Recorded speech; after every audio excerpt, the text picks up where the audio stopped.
यसमा सानो आटा गुना है नुन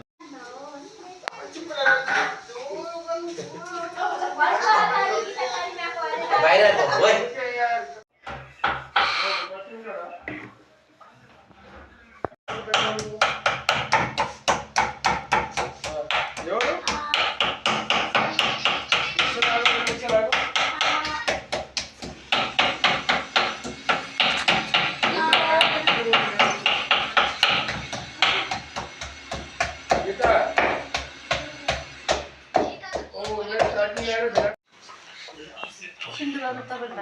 कसरी हो के बनाउने मोमोज म त आउन हेर्नु त बनाइराख्नु त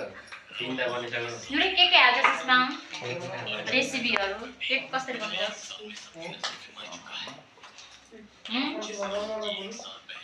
तब यस्तो गरी हैन छिटा गर्न के त्यो भाँडामा राख्नु कि पिठो मोमोज बाबु त्यो ल्याउनु न के मोमोको भाँडो के उ पछाडी छ त तिखेर बनाउँछु गरे अरे जाम कि जाम आने पनि आने भने त्यसले बनाएर यत्र गर्ने त्यही गर्ने हान्छ एक दुईटा